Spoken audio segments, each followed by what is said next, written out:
Ayun, mga katro, yun, subakmal.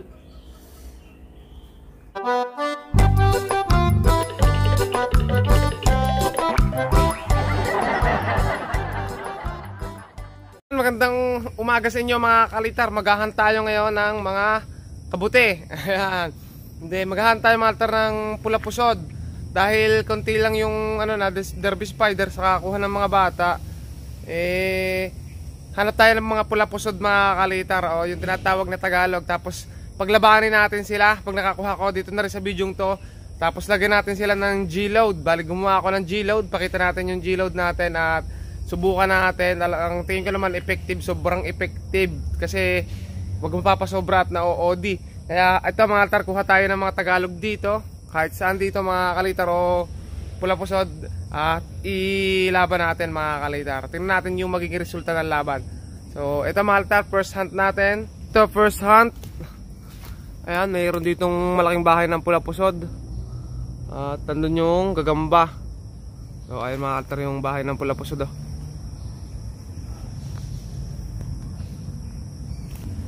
Ayun, kita naman mga altar dito yung bahay ng pula pusod. Ayan buong buo pa. Tapos dalawa yan mga kalitar, ito yung isa. Mga pula pusod. Kuhanin ko lang. Medyo maliit lang tong isa mga altar yan. Hindi natin kukuhanin. Ayan. So medyo maliit pa. Tapos ito yung isa.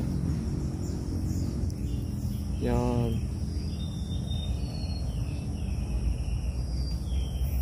Okay, itong isa na lang kukuhanin natin. Ito nga pala guys yung gagamba nung nakita ni JM na sapot. Tingnan natin yung gagamba. Kung anong hetsora. Ayun. Maganda tong anong to, pula pusod mga kalitar, medyo malaki. At masakit tong mga gat mga kalitar.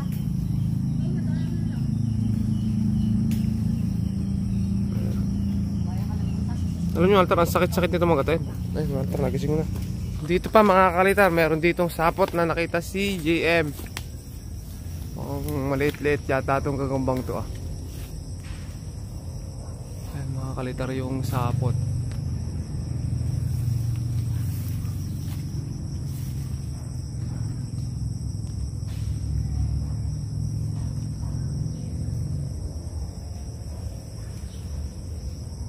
So ayun, nandun yung gagamba. Ayun doon.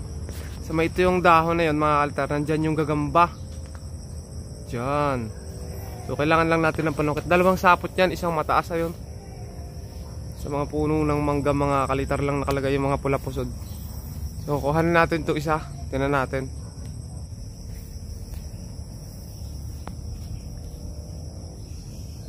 Ay, itim. Ito na JM. Pula pala.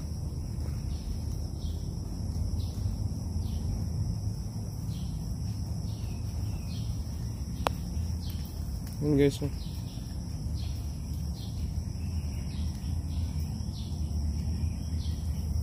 So ito guys yung gagamba. Dito natin pakita para kung tumakbo man siya. Ayun, tumalon na. Meron ulit dito mga kalitar yun. Dalawa, isang maliit ng bahay. Tapos ito malaki yung bahay. Pula pusod din. Ang lakas kanina ng ulan mga kalitar. Liban yung mga batas. Sobrang lakas ng hangin at ulan. Para daw may ano kanina? Malakas na hangin. Parang bagyo. Kuhanin ko lang to mga kalitar.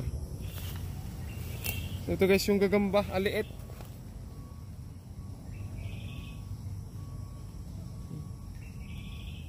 Super liit. May kalabaw dito. Ang daming kalabaw mga kalitar. So ito may sapot dito. Ito. Ito mga gamba nito.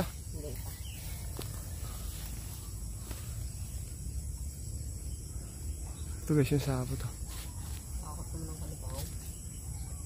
Ay nakita ko na yung gamba maliit lang ngayon.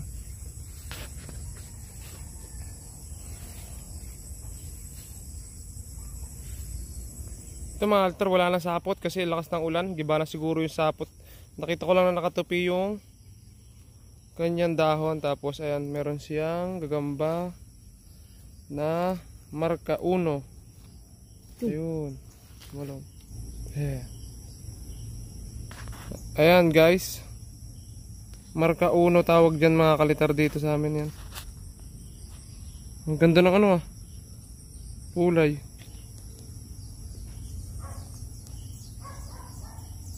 Ang tawag sa inyo mga kalitar dito sa ganitong gagamba? Marka uno o star 1 tawag sa amin dito. Nung mga bata kami tawag namin talaga dito star 1. At magandang kasama niyan mga kalitar o kalaban yung ano, tala o hapon. Talagang magandang tignan, match na match. Pero maliit, hanap pa tayo mga kalitar. So ayan guys, bali hindi tayo nakakita mga kalitar masyado ng gagamba na pula pusod. At umulan din kanina mga kalitar kaya sira yung sapot nila at hindi natin sila masyadong makita. Pero ngayon, nakakita naman tayo ng 2 piraso mga kalitar na paglalabanin natin ngayong vlog na to. At ito, susubukan natin to mga kalitar. Meron tayo ditong G-load. Ito yung G-load na ginawa ko. So invento ko lang. So try natin mga kalitar. Bali lagyan natin to mga kalitar. Itong 2 Tagalog mga kalitar. 2 Tagalog. Maliit lang yan mga kalitar. So tatry natin. Ayan. Lalagyan natin sila tapos paglalabanin natin. Tingnan natin na magiging resulta ng kanilang laban. So maglagay lang tayo muna mga kalitar ng sa isa. Lalagay natin mga kalitar itong talang Tagalog o hapon kung tawagin sa amin mga kalitar. Ito yung ating unang lalagyan. Tapos lalaban natin dito sa wala. Sa walang G-load. O di ba? Ito lumabas mga kalitar. Ito yung lalagyan natin. So lagyan natin mga kalitar. Kunti lang lalagay natin.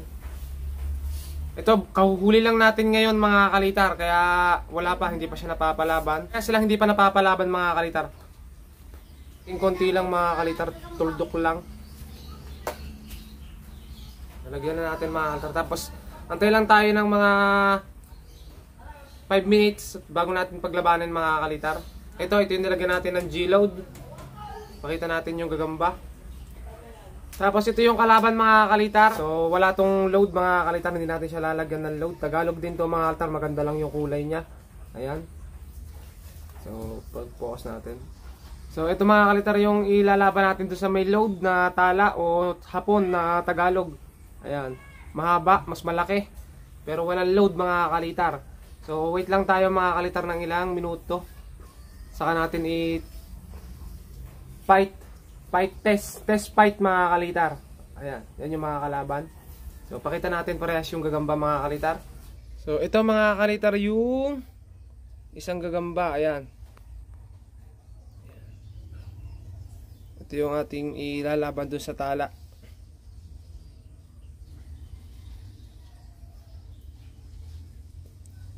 Tapos yung tala naman mga kalitar. Ayan, may load na mga kalitar. Gising. Tagalog yan mga kalitar ha, o hapon. Ang Tagalog kasi sa amin mga kalitar kapag kaganyan yung pattern, hapon ang tawag. Sa iba tala. So ito naman mga kalitar yung isa, yung hapon na ilalaban natin. Ayan. Ayan, medyo malaki din pala. Pero match lang, mas mahaba yung itim mga kalitar dito. Pero ito may load na to mga kalitar. Kasi sarap, madumi yung kamay natin kasi naghunt tayo mga kalitar. Ayan. So ito guys yung isa, yung ating hapon na ilalaban. Ayan. Medyo iba na yung lakad niya mga kalitar. Nakatikim kasi ng gamot. Ayan. So malayo pa kasi kahuhuli lang natin mga kalitar. Talagang ganyan yung gagama pag bagong huli. Ayan. So try natin paglabanan ngayon mga kalitar. Okay, paglabanan natin to mga kalitar. Tingnan natin kung ano magiging resulta ng laban. So itong may load mga kalitar, itong tala. O itong hapon. Ayan. So try natin mga kalitar. Tapos ito namang black.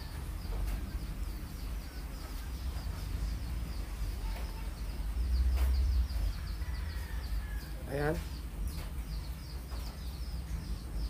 Ayun tapang mga kalitar na nalagyan ng load. Natakbo yung isa kasi wala pang load mga kalitar.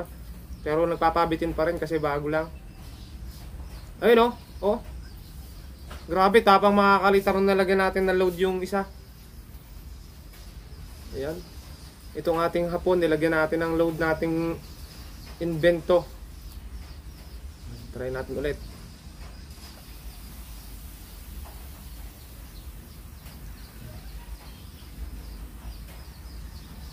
So mga Tagalog lang to mga kalitar ha. Dito natin tinesting.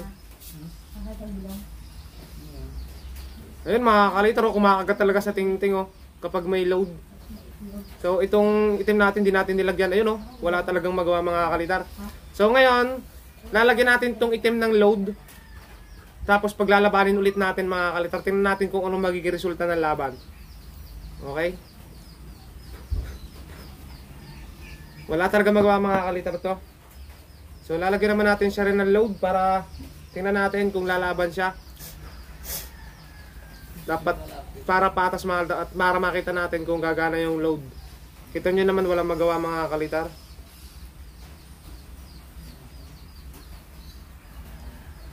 Ayan. So meron na mga kalitar.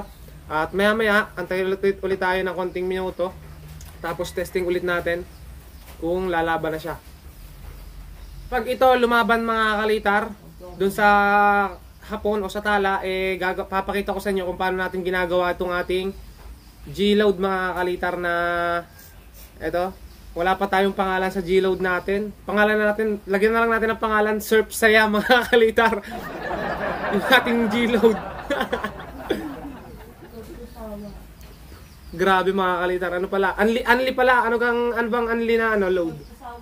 Want to sawa. Surf to sawa pala yung pangalan ng load natin. Ayan. Tapos maya maya antay tayo ng konting oras mga kalitar. Tapos paglabanin ulit natin mga kalitar. So ito, dito muna to mga kalitar. Antay lang tayo mga kalitar ng 1 hour later. Okay mga kalitar, habang nag-aantay tayo, pakita ko muna yung gagamba dito mga kalitar. Meron ako ditong 4 na gagamba, ayan. So nakalagay siya dito. Choco mucho, o di ba? Kagagawa ko lang kagabi na lalagyan to mga kalitar, oh. May tutabi pa. So ito yung mga next buckle natin mga kalitar. Maglalagay tayo ng load dito sa mga gambang to, tapos pakikita natin yung mga laban nila. 4 na gagamba to mga kalitar. At ipagmamatch-match na natin. So ito yung isa, pakita natin yung sample lang ang pagmamatch-match natin. Medyo malaki to mga kalitar na mga gagamba. At derby spider talaga to, hindi to pula pusod. Ayan. Ayan mga kalitar. So inagtago. Bumalik ka nga doon, dalawang ulang. O baka wala ka. Pwede na lang yan. Kondisyon na to mga kalitar eh. Makita nyo, tulog agad. Kasi ano na to, kondisyon na. Ayun. So ayan yung mga susunod nating paglalabanan, no? Di ba ang laki? Testing natin sa bakbakan to mga kalitar. Lagyan natin ng G-load natin. Try na natin ulit to mga kalitar. Ayan, hindi natin kinat yung video. Try na ulit natin to mga kalitar. Tingnan natin kung lalaban na. So ito yung itim na talo kanina. Ayan. Tingnan natin kung lalaban. Kanina kasi tumatalon lang kasi walang nakakarga. Pero ngayon tingnan natin.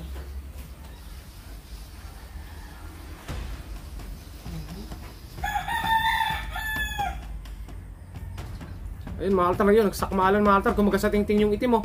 Ayun. Ayun. Kaya saputan. Grabe, tapang mga kaltar pag may G-load. Kaya saputan yung tingting. Pati tingting sinasaputan. Ito, may kagat na to mga kalitarong itim natin kasi hindi siya makapasok. Sasaputan na siguro to mga kalitar. Mahina na mga kaltar. Nakagat na kasi. Pero sumusugod pa rin oh. Hindi na siya tumatalo. Ayun, kumagat sa tingting ulit mga kaltar. Ayun oh. Oh. Ayun, mga altro. Ayun, lumalaban na mga altro yun. Kaso, wala. Hindi siya makapasok. Sobrang laki. O, diba? May epekto mga kalitar talaga yung gamot. Kaso, wala siyang magawa dito. Ayun. O. Ayun, mga altro. Ayun, o. Ayun, gahanapan, o. Ayun, gahabulan, o. Ayun, mga altro, yun. Subakmal.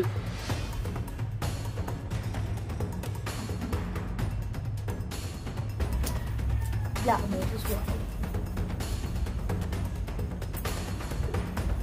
Oo, sa kumalan mga kaltar, lumaban na talaga yung block. Oh, ayan mga kaltar na yan, naglaban na.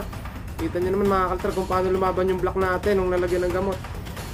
O, diba? Tumatalab talaga yung gamot mga kalitar. Ayan. So, ang laki ng advantage talaga mga kaltar kapag may ginagawa kang gamot kaysa doon sa ilalaban mo nang wala. Ilang gamot yan kuya mo yung ludo kapag Parehas na silang may gamot dyan mga kalitar. yun ang sakmali. Yun na. Ayun mga kalitar oh. Kaso mahina na parehas mga kalitar. Ang mahalaga doon mga kalitar, lumaban parehas. Ang problema, mukhang hindi na sila magpapanagpo lagi mga kalitar kasi may tama na rin mga kalitar parehas doon sa bakbakan kanina, may kanas na. Pero ayos mga kalitar, kita nyo naman. Tumatalab talaga. Kasi kanina patalon-talon lang mga kalitar. Ayun oh, ayun mga kalitar yun. Tumagat yung puti ng mga kalitar yung natatalo ngayon. Kanina yung itim. Pero napatapang mga kalitar ng gamot.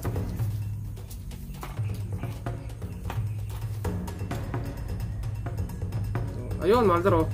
Kanas. Ayun oh, yung bakbakan mga kalitar. Ayun oh, ayun oh, ayun. Uy, walang awat mga kalitar yun. Yung puti na yung bumibitaw mga kalitar.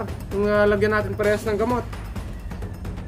So, mas madami kasi tayong nilagay doon sa item kasi yung item hindi agad lumaban kanina. Pero ngayon mga kalitar yun, wala na. Hindi na siguro ito magkakatalo mga kalitar. Sa palagay ko naman mga kalitar dito sa labang ito ay nanalo pa rin yung item kasi lamang mga kalitar nung huli. Nung una lang mga kalitar to lamang kasi siya yung naunang lagyan natin ng load, mas talab na sa kanya. Tapos dito, bago pa lang tumatalab mga kalitar, kaya yung lumalaban na mga kalitar yung gagamba natin. Palapitin natin ulit. Kaso, pares na silang may tama mga kalitar o may kanas, kaya hindi na sila magbabakbakan siguro dyan. Wala na, awatin na natin itong mga kalitar. Ayun, so gumagana yung gamot natin. Ay, kumakagat sa tingting mga kalitar. Gumagana talaga yung gamot natin, so gagawa tayo nitong load na to mga kalitar. So sa araw tutorial natin kung paano tayo gumawa ng load nito. Bali, hanggang dito na lang muna mga kalitar. Ayon, subscribe mga kalitar sa ating YouTube channel at comment nyo si shoutout mga kalitar sa mga nagpapa-shoutout. Magsha-shoutout ulit tayo. Comment lang kayo sa baba. So ayan, bye bye mga kalitar at subscribe.